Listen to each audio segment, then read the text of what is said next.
안녕하세요. 동네치과 의사 강동혁입니다. 이번 시간에는 덤핑 치과 가지 말라고 하는 치과 의사들이 덤핑 치과에서 일하고 있는 그 이유에 대해서 알아보겠습니다. 사실 이거는 일자리랑 관련이 깊은데요. 요새 일할 곳이 없어서 그렇습니다. 치과 대학에 입학해서 6년간 열심히 공부하고 의사고시에 합격해서 치과 의사 면허증을 따면 바로 진료를 할 수 있느냐 하면 전혀 그렇지 않거든요. 환자를 치료하려면 진료 경험이 있어야 되는데 대학교에서 했던 실습만 가지고는 사실상 할 수 있는 것이 거의 없습니다.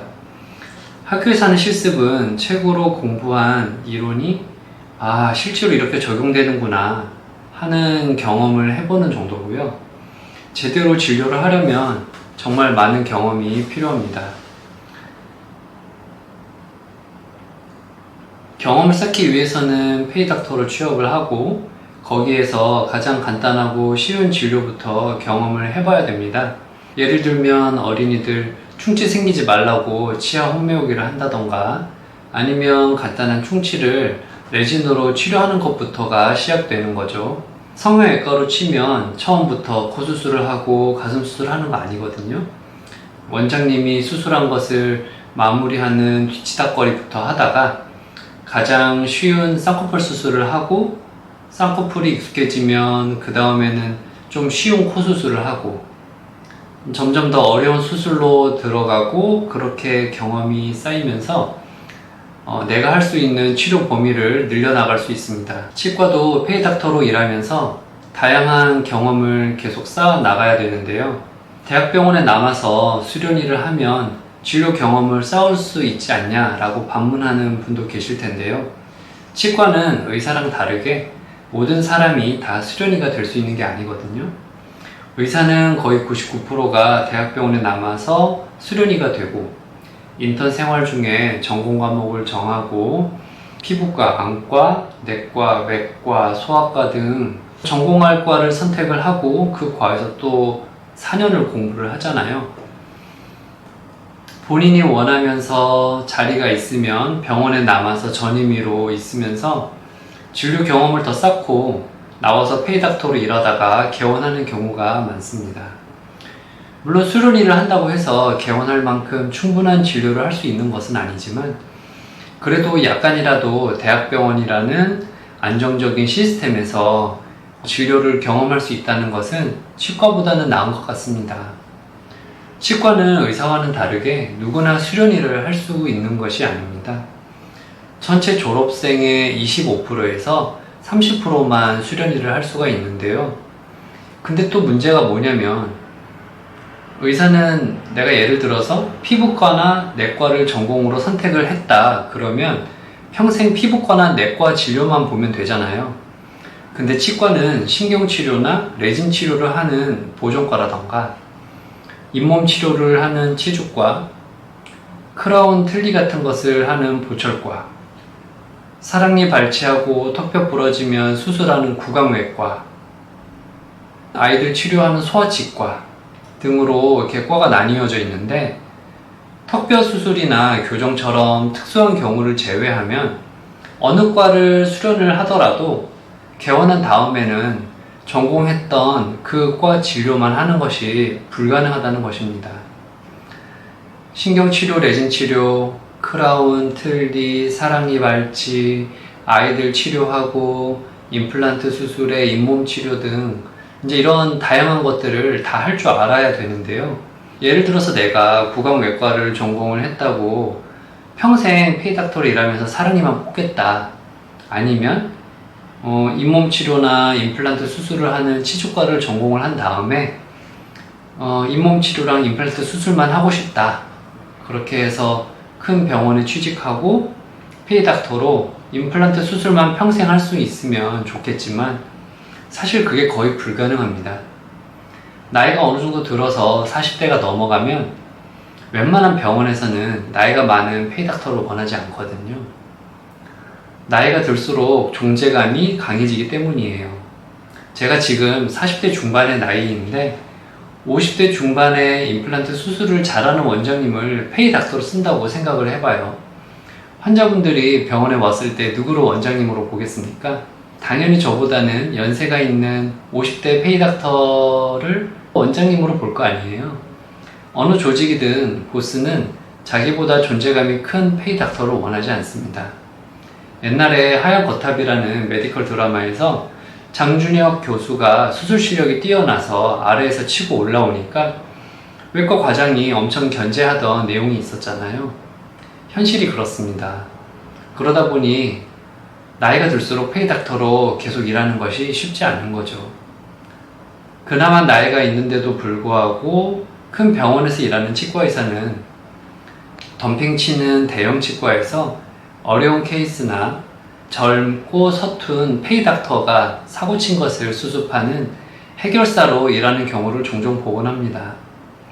체어 회전율이 빨라야 되고 남이 사고 친 것을 수습하는 것이 매우 어렵다는 것을 생각해보면 오래 일하는 것이 그렇게 녹록지는 않을 겁니다.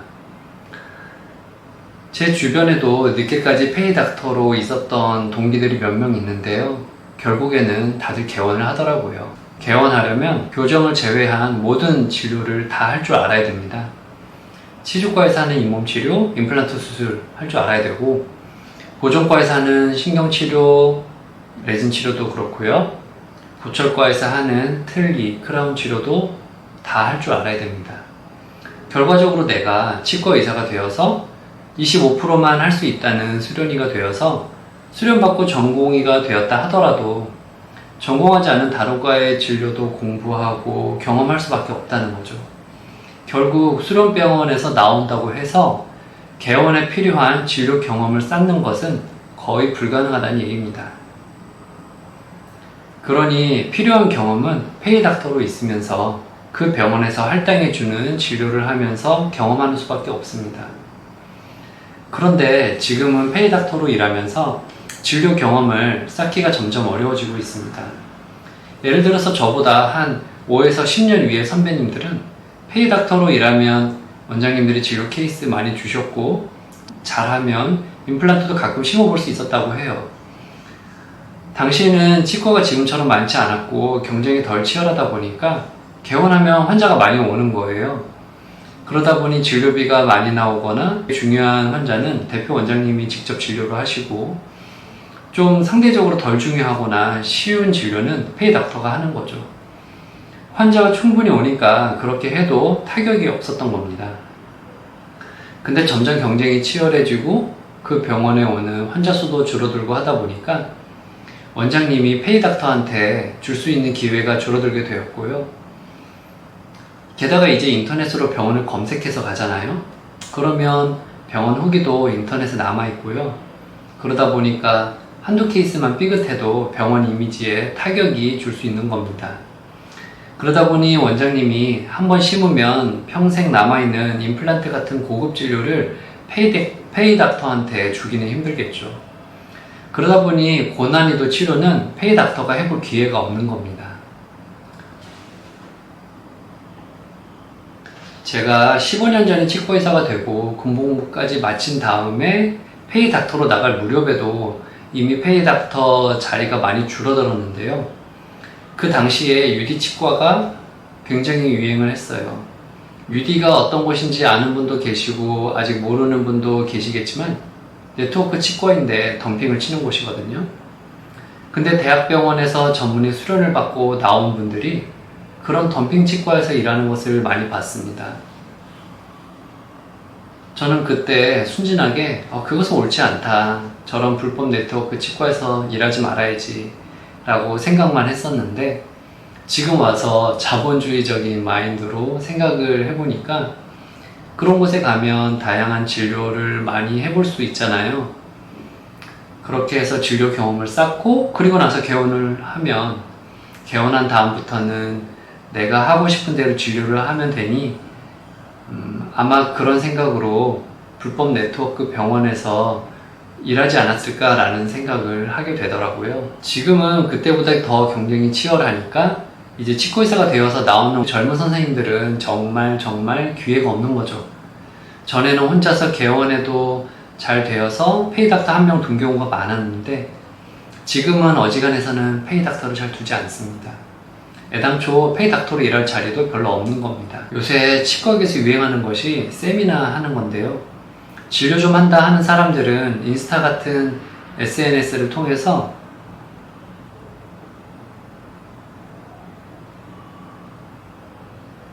본인의 진료를 알리고 이걸로 세미나 열어서 부업을 하거든요.